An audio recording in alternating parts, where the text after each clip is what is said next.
নমস্কার বন্ধুরা, চলে এসেছি আরও একবার দ্য বিগ বং থিওরিতে। আর আজকে আমরা শেয়ার করব তোমাদের সাথে ছোটা মাংবার দ্বিতীয় পর্ব। হ্যাঁ, প্রথম পর্বটা মিস করে থাকলে তোমরা দেখে নিও, চ্যানেলে আছে। তো আজকের দিনটা শুরু করছি একটা দারুণ নৈসর্গিক অনুভূতি নিয়ে। সানরাইজ মানে পাহাড়ে দাঁড়িয়ে এই যে সূর্যোদয় দেখা, সত্যিই মনে হচ্ছিল যেন সূর্য দেব উদয় হচ্ছেন। অদ্ভুত একটা অনুভূতি। চলো তোমরা একটু এনজয় করো আগে মুহূর্তটাকে।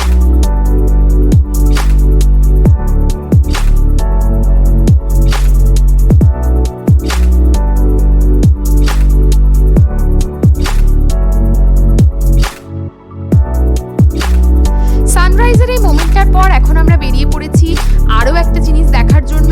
আর পথ চলার সাথী হয়েছিল রাস্তার কিছু কিউট কিউট পাহাড়ি কুকুর।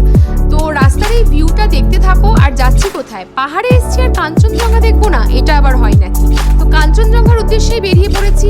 বেশ খানিকটা রাস্তা হাঁটতে হয়েছিল ঠিকই, কিন্তু পথ চলার সাথী হয়েছিল এই সুন্দর সুন্দর পাহাড়ি দৃশ্য আর কিছু কিউট কিউট কুকুর। তাই একটুকু কষ্ট হয়নি। বেশ খানিকটা রাস্তা হেঁটে আমরা পৌঁছে গেছি আমাদের গন্তব্যস্থলে কাঞ্চনজঙ্ঘা ভিউ পয়েন্টে। আর এবার একটু দেখে নাও যে কেমন দেখলাম আমরা।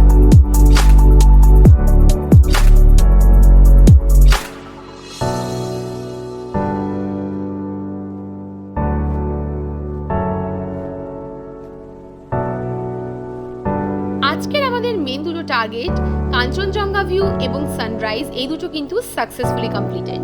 এইবারে একটু এই অর্গানিক ভিলেজটাকে আমরা এক্সপ্লোর করব। এখানে প্রচুর সবজির ক্ষেত রয়েছে এবং সবটাই অর্গানিকভাবে এখানে চাষ করা, সেজন্যই অর্গানিক ভিলেজ নাম।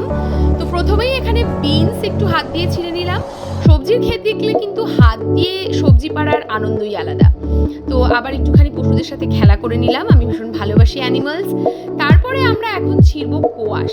হ্যাঁ, কোয়াশ খেতে খুব একটা ভালো না বাসলেও হাত দিয়ে যখন সেটা ছেঁড়া হয় সেটার স্বাদ কিন্তু 10 গুণ বেড়ে যায়। ঠিক কিনা? তোমরা কমেন্টসে জানিও তোমাদেরও এরকম অনুভূতি হয় নাকি। তো তারপরে আরও অনেক অনেক সবজির ক্ষেত, ফুলের ক্ষেত, অনেক কিছু ছিল। সবজি এবং ফলেরও ছিল। এটা আমার দাদা, বৌদি, বাবা সবাই মিলে এই গ্রামটা হেঁটে হেঁটে এক্সপ্লোর করছিলাম। তো চলো কথা না বাড়িয়ে এবার তোমরাও একটু এক্সপ্লোর করে নাও।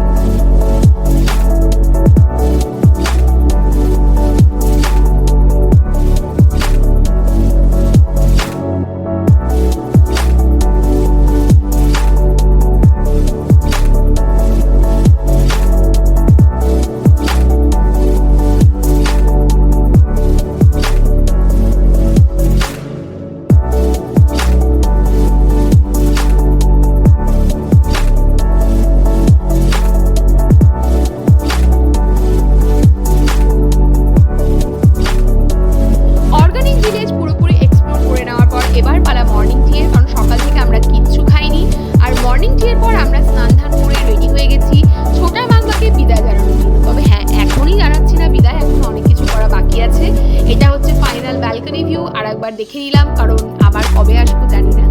তো তারপর আমরা রেডি হয়ে সেজে গেথে, দেখতেই পাচ্ছ একদম আজকের আমার লুক কেমন লাগছে জানিও কমেন্টসে। এবার আমরা করে নেব ব্রেকফাস্ট। আর ব্রেকফাস্টে ছিল পুরি, সবজি, অমলেট, অনেক কিছু। তো সবাই মিলে ব্রেকফাস্ট করলাম, দারুণ ছিল খাওয়া দাওয়া। সিমরান হোমস্টেতে তোমরা যদি চাও আসতে পারো, ডিটেলস লাগলে কমেন্টসে জানিও, আমরা ডিটেলস দিয়ে দেওয়ার চেষ্টা করব। তো দারুণ সুস্বাদু খাবার খেয়ে, ওদের নিজস্ব একটা ক্ষেত আছে এই সিমরান হোমস্টের, ওরা আমাদেরকে সেটা দেখাতে নিয়ে গেল। আবারও সেখানে গিয়ে একটু কোয়াশ ছিঁড়লাম। ওরা নিজেরাই আমাদেরকে বললো যে তোমরা হাত দিয়ে পারতে পারো, আর এই সুযোগকে হাত ছাড়া করা যায়। তারপরে ওরা ভীষণ সুইটলি আমাদেরকে সংবর্ধনা জানালো, মানে বিদায় সংবর্ধনা বলতে পারো, আগমন না, বিদায় বেলাতে আমাদেরকে ফেয়ারওয়েল টাইপের একটা ওরা দিল, উত্তরীয় পরিয়ে সবাইকে। ভীষণ সুইট একটা মোমেন্ট ছিল, খুব ভালো লাগছিল। তো একে একে সবাইকে ওরা উত্তরীয় পরিয়ে আমাদেরকে সংবর্ধনা জানালো। ওদের বিহেভিয়ার এবং সার্ভিস সব কিছু ভীষণ ভালো ছিল। ইউজুয়ালি পাহাড়িদের বিহেভিয়ার খুব ভালোই হয়ে থাকে, তো ওদেরও বিহেভিয়ার এবং সার্ভিস খুব ভালো ছিল। মানে এত ঠান্ডায় এত কষ্ট করে ওরা কাজ করে, মানে দেখলে সত্যি অনেক কিছু শেখার আছে এদের থেকে, যে আমরা কতটা মানে ল্যাথার্জিতে ভুগি, সবসময় আলসামো করি। তো ফাইনালি সংবর্ধনা নিয়ে ছোটা মাংবাকে বিদায় জানানোর পালা। তো একটা ফুল সিনেম্যাটিক ভিউ একটুখানি এনজয় করে নাও তোমরা।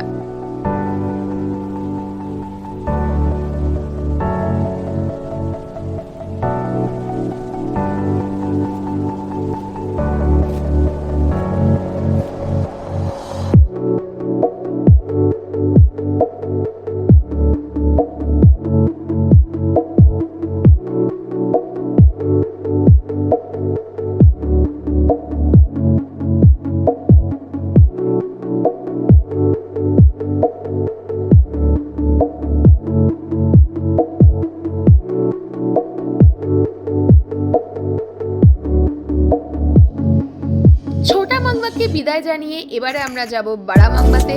হ্যাঁ, বারামাংবা বলেও একটা জায়গা আছে, আর সেখানে স্পেশালিটি হচ্ছে